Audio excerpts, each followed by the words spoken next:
E aí galera, tudo bem? Estamos de volta com a nossa aula de História.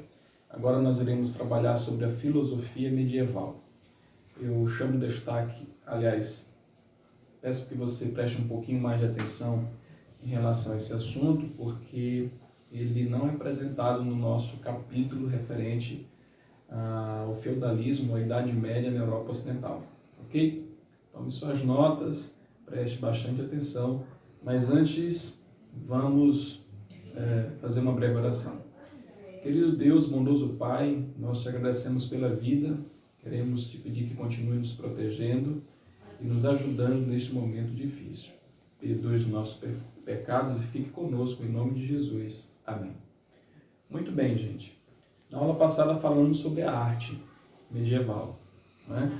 Vimos que ela foi fortemente influenciada pela igreja e vimos que o teatro, a música, as dramatizações, os manuscritos, as próprias construções com seu estilo gótico ou românico estavam diretamente associados à igreja.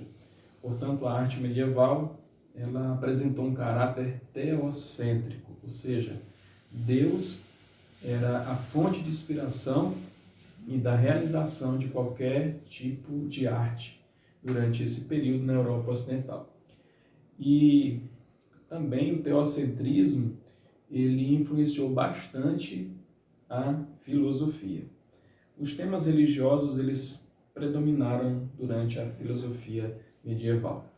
E algumas características estavam muito presentes nas discussões filosóficas do período da Idade Média, como, por exemplo, a principal questão era a relação entre a fé e a razão.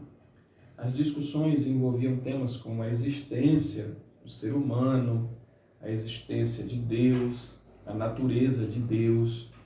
Também haviam diversas discussões sobre as fronteiras, os limites que deveriam haver entre o conhecimento e a liberdade humana. E, queridos, todas as discussões elas eram, de certa forma, envolvidas por elementos religiosos. Dentro do aspecto filosófico, nós temos duas correntes que são as principais durante a Idade Média. A primeira, conhecida como patrística, que iniciou-se no século IV e se estendeu influenciou os homens até o século VIII, e do século IX ao século XVI nós temos a escolástica. Então vamos tentar identificar as principais características dessas duas correntes filosóficas, o que eles defendiam e por que é importante nós refletirmos sobre essa questão. Bom, primeira coisa, patrística, o nome vem dos escritos dos primeiros padres da igreja, ou seja, os primeiros pais da igreja. E, na verdade, o que se propõe a fazer é adaptar os ensinamentos da filosofia grega aos princípios cristãos.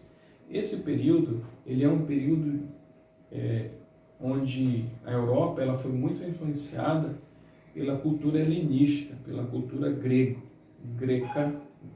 greco-romana.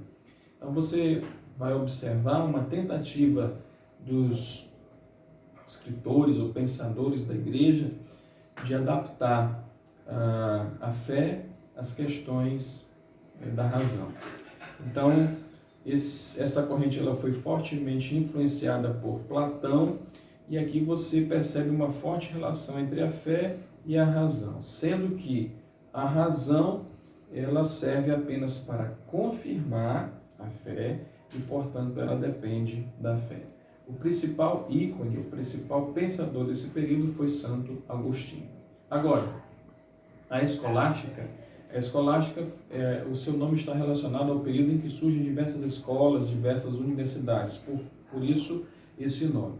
E aqui nós vamos observar uma relação da razão como instrumento para entender a Deus e a religião. Ela foi fortemente influenciada por Aristóteles e ela reflete sobre temas importantes como a existência de Deus, como a alma humana e a imortalidade. Era, de acordo com essa visão filosófica, possível conhecer a Deus através do empirismo, através das experiências, da lógica e da razão. Aqui, a razão ela é um instrumento para se entender Deus. Então, a relação ela passa a ser mais intensa. E o filósofo que inspirou essa corrente foi Aristóteles. E o principal ícone desse momento filosófico foi o filósofo e teólogo São Tomás de Aquino. As principais obras desses dois períodos são a Confissões e a Cidade de Deus, de Santo Agostinho, e a Suma Teológica, de São Tomás de Aquino. Por que é importante mencionarmos a filosofia medieval, professor? É muito simples, porque a Idade Moderna, ou os homens renascentistas, vão construir a ideia de que a Idade Média foi uma idade das trevas, porque só se utilizava da fé para explicar tudo ao seu redor. Mas como nós vimos durante esses minutos, a razão foi um grande instrumento utilizado por muitos homens religiosos da época, muitos teólogos da época. Então não podemos afirmar que, em termos de ciência, o homem europeu durante a Idade Média viveu numa escuridão irracional.